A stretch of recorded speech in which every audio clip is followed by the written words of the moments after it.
नमस्कार दर्शक मित्रों, आप देख रहे हैं जीपीएमसी न्यूज 24/7 लाइव।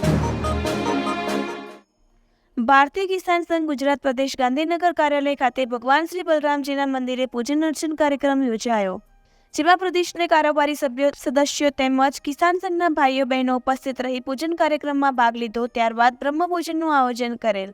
મનોજભાઈ સી ચોપડા, ગાંધીનગર જિલ્લો. રિપોર્ટર દિનેશભાઈ પી પટેલ, 4 તાલુકા મંત્રી શ્રી, જીપીએમસી ન્યૂઝ 24/7 લાઈવ.